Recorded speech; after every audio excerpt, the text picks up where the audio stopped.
Hello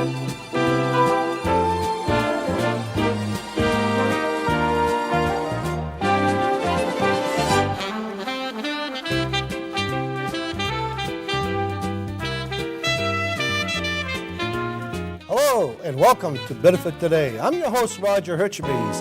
Today we're going to be talking about Biddeford's best kept secret, Timber Point Center. Today I have four special guests. To my left is Julie Larry, who is the founding partner of TTL Architects.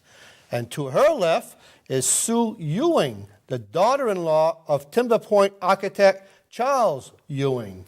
And to her left is Josephine Power, Executive Director of Timber Point Center and originator of the project.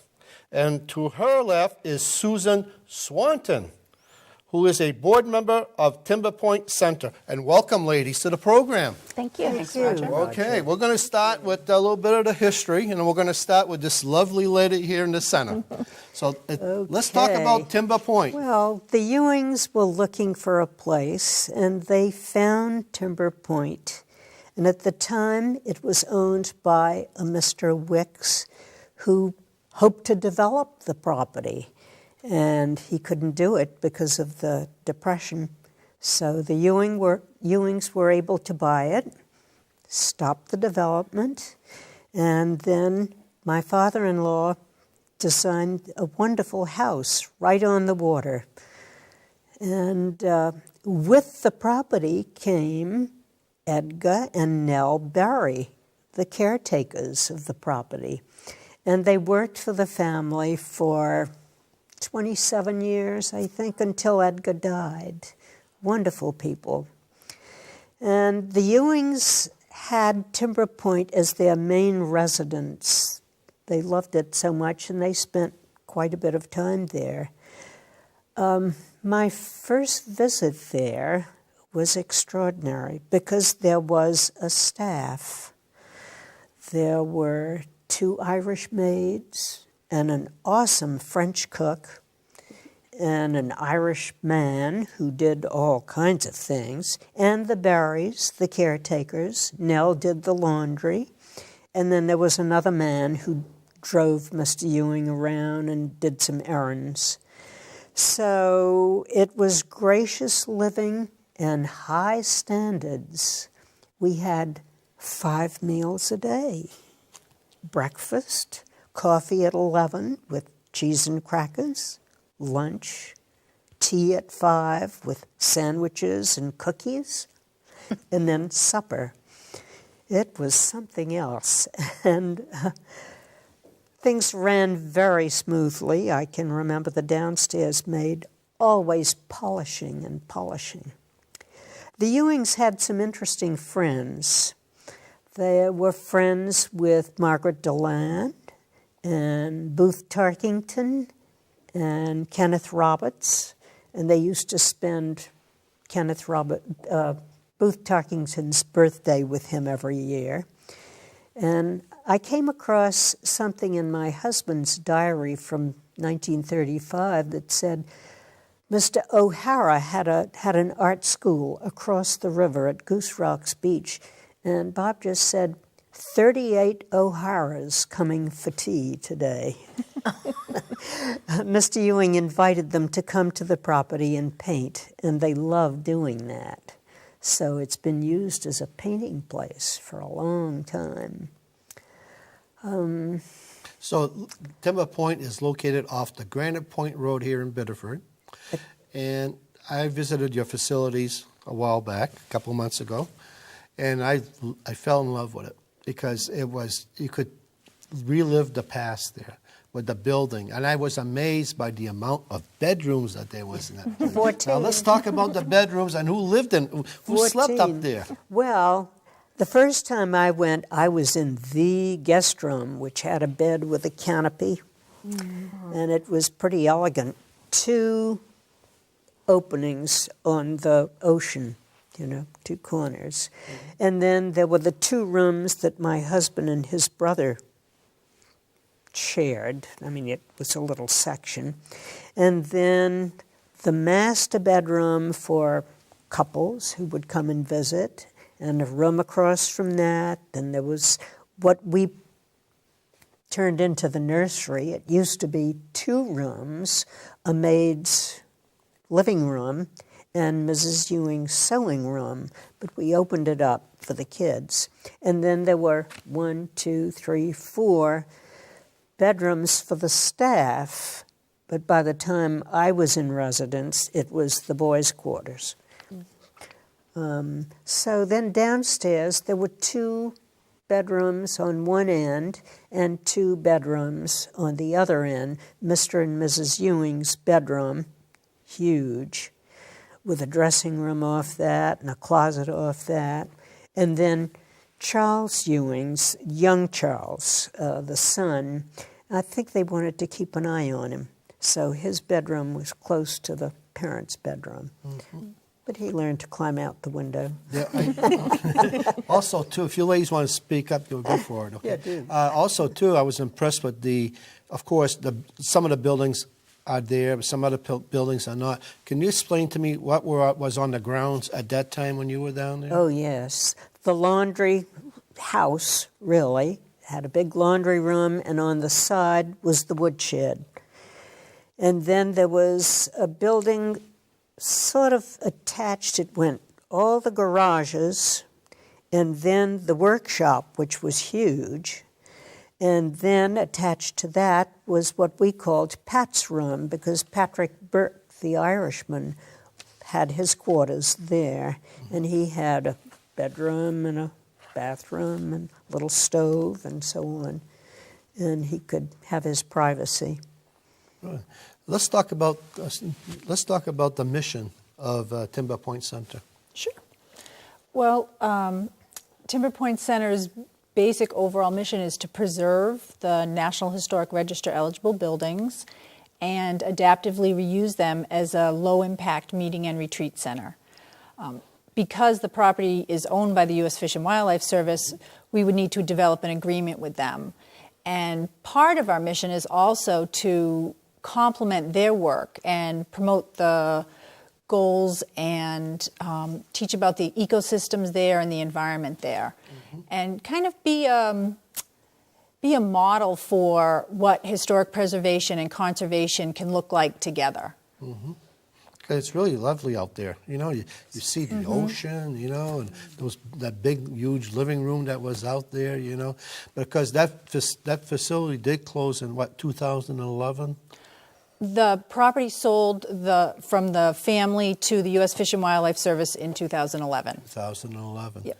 And you got anything to add to that?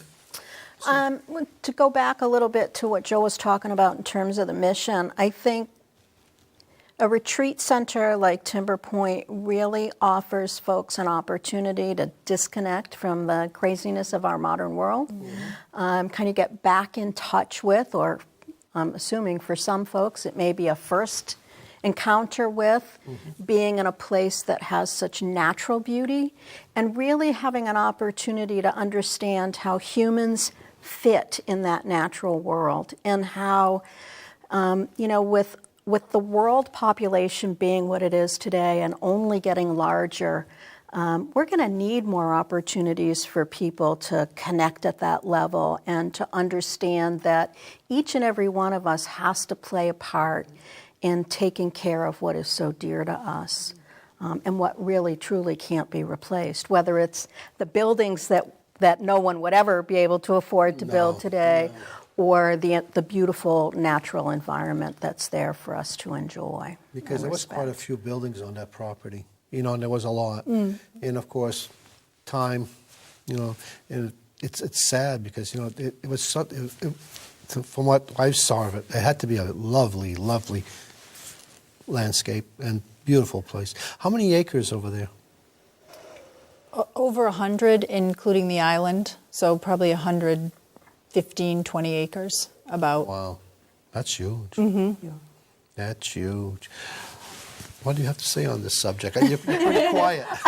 Well, one of the things that really got me interested in being involved in the project was that, as an architect, to look at his original intent for how he designed the house, that he really wanted to have an experience for his children and his family that was part of enjoying the outdoors, and then to understand the mission of what the retreat center would be able to do, which would really continue his original intent for how he designed the house and how he wanted his family to live on the land, I think is a really important aspect to continue into the future of the project. Like I said, there's a lot of history.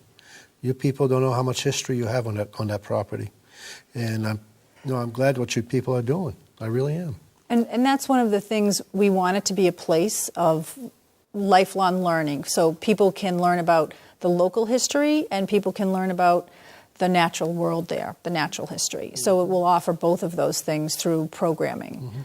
But I think primarily that retreat aspect, so people can disconnect and be outside in nature. And and Julie can speak more to how the house was built so that people have that experience even from the inside. Go ahead, Julie. Yeah, the house is really amazing to look at it from an architectural standpoint, in that on the exterior, it pretty much looks like any typical colonial revival type house. But yet when you get inside and you understand how he laid out the spaces, Charles Ewing had a Beaux-Arts education, which was popular at the end of the 19th century, and it was very much about proportion and scale and how you move from space to space. And yet at the same time, he took aspects of what was becoming modern architecture and open spaces that flowed into each other. And so I think when you're in this space, you have these large rooms that have a great feel to them and that are really connected through the windows to the outside, but also to each other. So it's a really wonderful, it's not a grand house, it's very comforting and It is. And it feels like a family home, which was what, of course, it was intended to be. Because Sue's husband, Mike gave me the grand tour, and when you guys had he says, look on the floor, Roger. I says, I look on the floor, and we went through the billiard room, and they had the hose, and we went down to the kitchen, and that kitchen is huge, ladies. It's huge, and it brought back a lot of the past in there, like we were talking before the program. It's amazing, Let's talk a little bit more about the. We're going to be doing it mainly for the groups, will be for educational retreats and meetings, and that's what your goal is. That's our goal. That's your goal. And also, too, I believe there was something mentioned about artists going in there to draw some stuff. Can you explain that to me? So the idea of the project is to get an agreement with the U.S. Fish and Wildlife Service so that we can have meetings and retreats there, renovate the buildings. So we could have artist retreats, writers retreats, but you could also have a board of directors might want to spend time out there on a weekend. While people are there, there'll be different aspects of conservation education programming that people can participate in.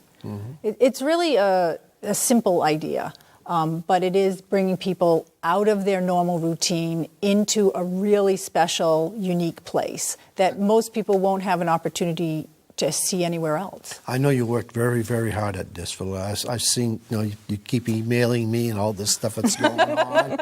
And I know you're working very, really hard at this. Well, we have a great group working, and I just want to also just compliment Julie's firm, TTL Architects. They did they are the ones who wrote the nomination for the National Historic Register. We requested it, but they did it for Fish and Wildlife Service, and they did that pro bono, and that was really a generous thing for them to do. Well, I think you got a good group. We have a great group. Good teamwork. We do. We have a great group. And Timber Point Center's received over $100,000 of goods and services from the community, from attorneys, from consultants. People are very, very, very excited about the project. Great. We got some pictures we're going to show the community, and maybe you ladies can say who they are and what's what, okay? Yeah. Okay, go ahead, Steve. Let's run it. Now, the first picture, That's a picture of Nell Barry, who came with the property with her husband, Edgar, and she's with a sailor because they befriended sailors during the Second World War. There was a lookout tower. There was? No. Yeah, yeah. Wow. And I remember all the black shades in the house, Wow. because it was a blackout period. Go ahead. Go ahead. Oh, I was just going to say, a neighbor of Sue's, who she's known a long time, who lives in the area, told me recently that Nell fed these sailors who were on watch every 4 hours, all day long when they were on watch. And she really knew many of these sailors, and a lot of them were stationed in the pool. So, I mean, she was quite an amazing person. That's during World War II. Yeah. Yeah. Charles and Louise Parsons Ewing, and the Parsons of Parson Beach is Louise's family. When they came to Timber Point, Charles immediately began design of this house. So this was started in, the beginning of the construction was 1929, and it wasn't completed until 31. And I think kind of what's also interesting, so who were these builders? You're talking about local history. I'd love to really examine these pictures close up and look at barrels and trucks. And, you know, are there people in town who were builders whose families are still here today, who their great-grandfather was responsible for building that building? Jim Jennison is the only name I can come up with. Jim Jennison worked on that. A Biddeford name? Jim Jennison lived, when I knew him, he lived at the Cape Porpoise. Wow. And that was the main house. Yes. Yes. That was the main house which you people want to reconstruct. Right. As you mentioned, it has a lot of bedrooms, so it makes Yes. it ideal for having people stay overnight. It is. And like I said, you know, it hasn't changed much over the years. No, Oh. here's the next one. Well, okay, the little boy on the left is my husband. And that's his father standing behind him, Charles Ewing. I'm not sure who the first lady is, but the next one is my mother-in-law, Louise. And she is with David Ewing, who was killed during the Second World War in the Mediterranean. And then the middle fellow over on the right is Charlie Ewing, the son, the oldest of their children, and with two friends. And that's an air view. Oh, it's okay. Yeah. This is an air view of the compound. And we believe that that's 1950s.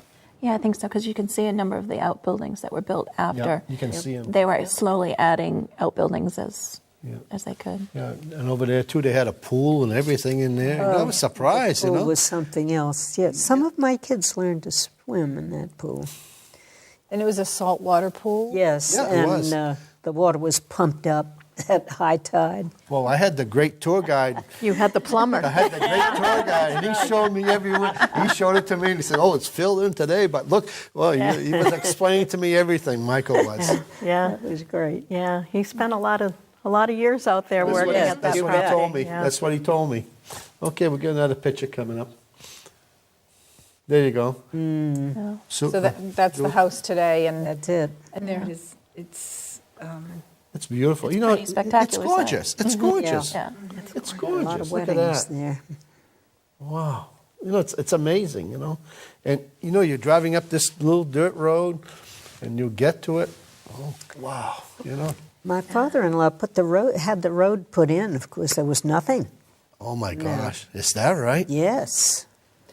This is the front entrance. Yes. So as you kind of come up and circle around in the house, and it looks very small even from here. It's a very low building. It's really when you're on the other side, the ocean side, that you realize how long and spectacular it is. It is long. It is. Even though when you're driving up that driveway, I'm telling you, and you pull in where we were parking, and we looked at it, it's long. It's a huge building. It's a huge building.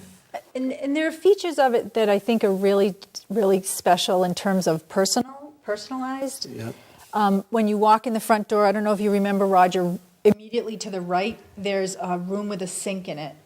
And I think Louise Parsons Ewing was a gardener. And so he designed that room for her to be able to pot her plants and things.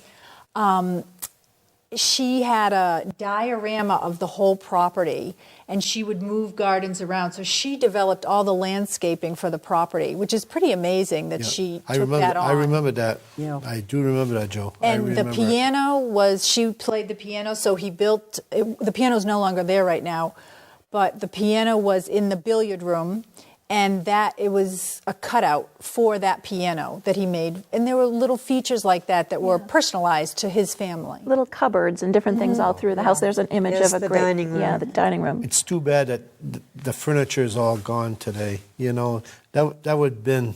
I do know where the piano is, though. I do. Don't seem to say it. I'm hoping And it might that make it'll come back. I do. I know where the piano is, and I'm hoping that it can come back once we're there. But it's sad, because you had, I bet you that billiard was really beautiful. It was Table. slate. Pardon? Yeah. Yes. Yeah. That's what Mike told me. He says it was beautiful. I'm telling you. And I do remember what you said about that lady with washing her hands and everything, because I was told that when I visited that place. I remember that now. And ahead, Julie, if Julie. you want to talk a little bit about this. Yeah, I mean, I think you can see from the picture, even though there's no furniture in it in this image, that it's a cottage. It wasn't a grand, space like you might see on some of the mansions, like in Providence, Rhode Island, or something like this. This was really a family home. It was. had a very comfortable feel to it. So, lots of wood interiors. Again, it was built during when the arts and crafts movement was very popular. And so it was really about quality craftsmanship and beautifully detailed spaces. Because when I visited your place, and that's the gospel truth what you just said, the woodwork. The woodwork was, Yeah. it's unreal. And it's basically untouched. Yes, Yeah. and it's unreal. Even downstairs and the upstairs, it's amazing. It is amazing. I couldn't believe it. And Charles was very involved in the arts and crafts movement. Very. And that was why they had the large wood shop, the workshop on the property, too, because he was teaching his kids to do. I saw that. And actually, wasn't one of the boys charged with building a boathouse at one point? Oh, yeah, David. He was the boatsman. Yeah. And there's the kitchen, I believe. Yeah. Okay. Which The one of you? Which one of you? Speak up there. Let's That's the go. giant kitchen. It was 2 rooms initially when it was designed. There was an eating area, which would be the far end. Maid's dining Yeah, room. the staff ate down here, and then there was the kitchen space. I was amazed with that room. Mr. Ewing used to tell the boys, you can have anything you want if you make it. Isn't that a great That's so concept? cool. So, they learned to build things, and my husband learned some masonry and built In the wood shop. that Yeah. woodwork. And that's carried on. Your kids are like that also. Yeah. So, Bob Ewing passed it on to his children. Yes, he did. Julie, you know what? This might be a good opportunity to talk a little bit about what that could look like in the future if it were a retreat center. Right. I mean, there would obviously be a need for some kitchen space and for a caterer to come in and to do some work. And so our concept was to take this space back to the 2 rooms, and then we could use the staff dining room portion as a small meeting space for the staff involved with the property, and also could be additional prep space for the work for the kitchen. And then we have to work in some more modern conveniences, like having, some place for a cleanup area, janitor's sink, that type of thing, and an additional bathroom for the staff. And so there'll be some needs to bring the property up through code, and it is a bit of a change in use from a private residence to an assembly space where you're having people come in and spend the evening. But because of the way it was constructed and laid out, it actually really lends itself really well for this new use that's proposed by the Timber Point Retreat Center. I got a question to ask Mrs. Ewing. Can we go back to the other picture, please? That one there. On the left-hand side, lower left-hand side, can you explain to me what was on the wall? On the lower left-hand side. Way on the lower Where you left lift bank. Yeah. lift the- My husband made those cubbies for the kids' toys. And he also had built an island so the children could eat in the kitchen sometimes. Because I questioned Michael about that, and Michael could not give me an answer. Now I've got the expert right here, and I needed the expert know- question. Way back, the kitchen was right near the back door. It was? And there was a great big black stove and then an electric stove. And of course, sometimes there were storms. La Louise would fire up the big black stove. And they had their own cook over there too, right? You had La Louise, she was a French cook. Oh, she was wonderful. Course after course, homemade soups, all sorts of wonderful things. She was big on cream and butter. Everything was delicious.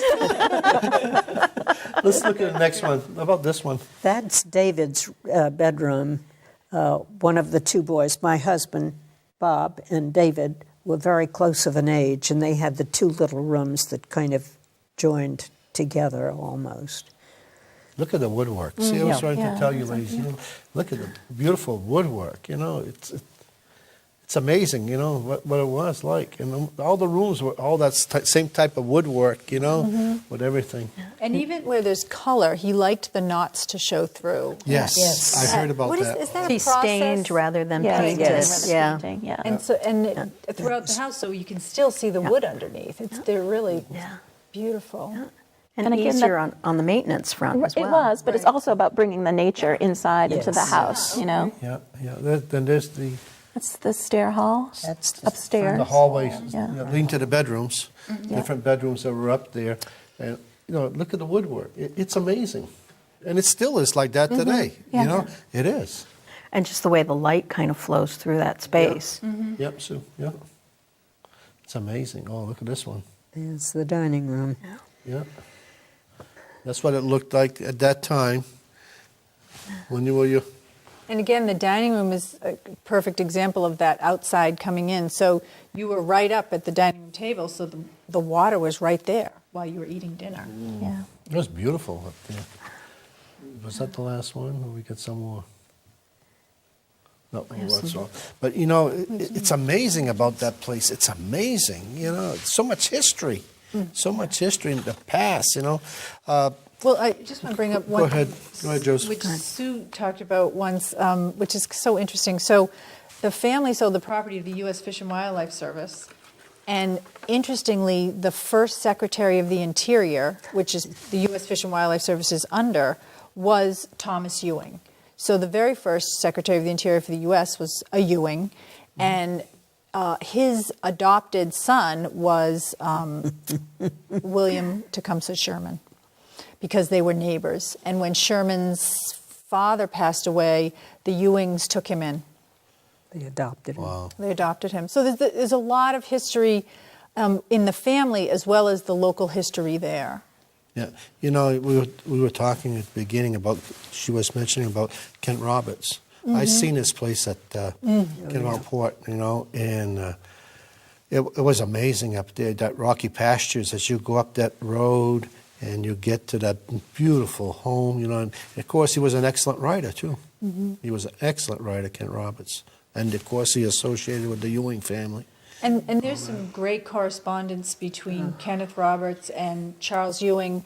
Kenneth Roberts was in Italy building a home, and he corresponded with Charles Ewing asking for architectural advice.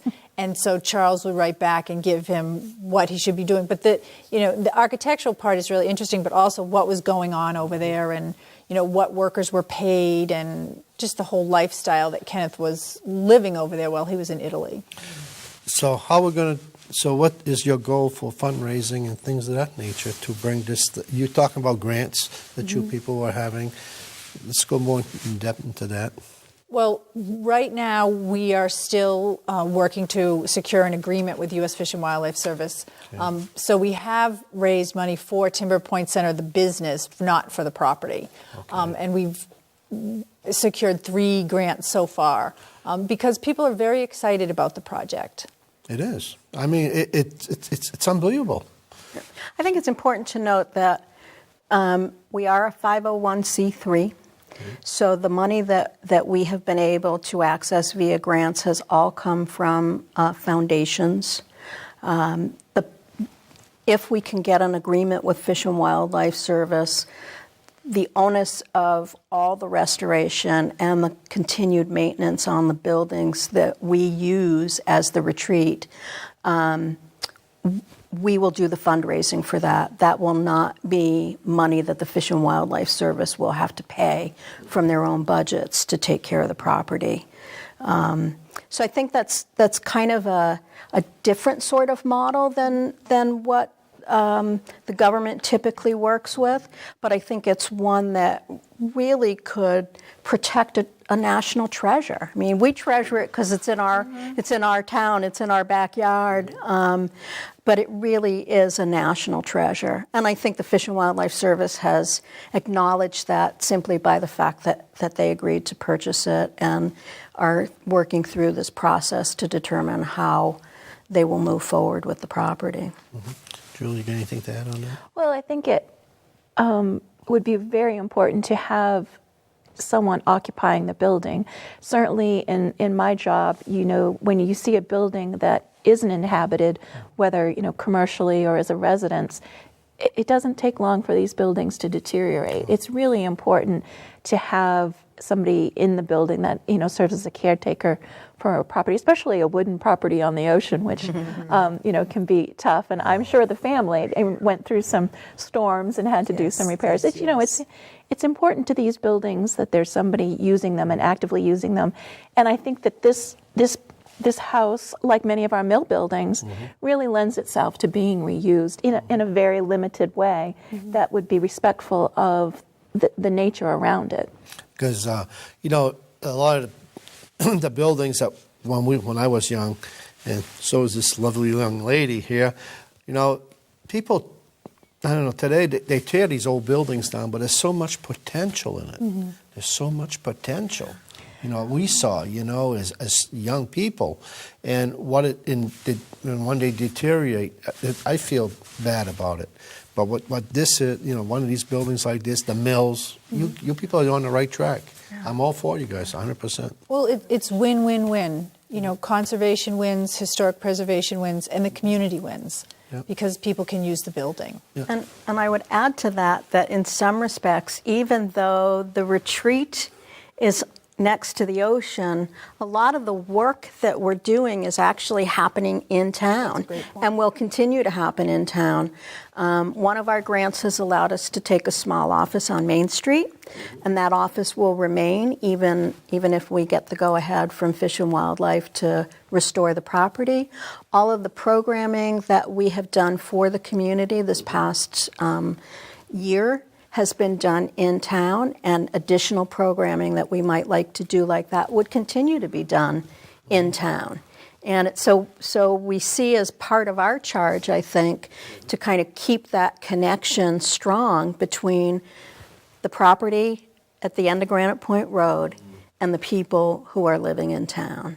So, that's, again, a slightly different approach, I think, than we're accustomed to, but I think all of us connected to the project love our downtown just as much as we love Timber Point. It's amazing what benefits coming. Yeah. I'm telling you, it's very exciting. It's gaining every week, every day, and it's going there. We're getting new businesses, throughout. Let's talk about there's one more. I had one area I wanted to talk about. We always spoke about the restoration and so forth. And the land acquisition. So, in other words, U.S. Department of Wildlife owns the land. Am I correct? And the buildings. And the building, and you people want to restore the building to what it is, and have these different groups come in. How can they reach you if somebody from the outside would like to help you guys out? Who can they contact? They can go to our website at timberpointcenter.org, and all our contact information is there. Phone number, address, everything is on our website, and we're happy to speak with anyone who wants to help us out. And what's the address of your office? Yes, won't you? 180 Main Street. 180 But Main in Street? the old Courier building, again, a building being reused. In Biddeford. In Biddeford, right? Right. The old Courier building in Biddeford. Yeah, and you have a website, you said? We so- do have a website. So everything will be, and they can communicate with you through that way? Right, and If they the wanna help phone you number's guys. on there as well, email or phone number. Great. And I just want to add to Go that ahead. connection between the coast and downtown.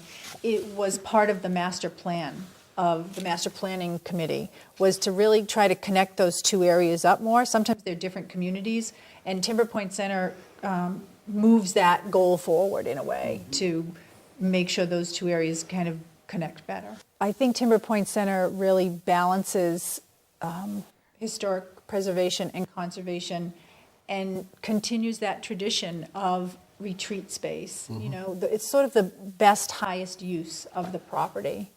Do you guys want to add anything? I think that's a great summation. That's really what we've been all about since your day one. Right. Yeah. Sue? I'm very happy that Joe has initiated this, and I think it's a wonderful, wonderful plan. Yeah, it brings back a lot of memories. Oh, yeah, yeah. It sure does. Julie? Love that. I just think it's a wonderful opportunity for the city of Biddeford to have this wonderful space and bring this economic opportunity to Biddeford.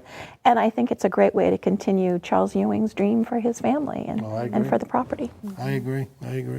Are you planning to have any open houses? Well, not now because we're getting close to winter, but spring or summer next year? That would be Fish and Wildlife Service. Fish and Wildlife Service.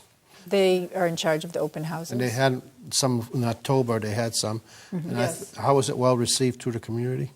I think they, Oh, I think very well received. and even on Yeah. some not great weather days. Yeah. Saturday Is that right? was, Yeah. thankfully, the Saturday open house was very packed.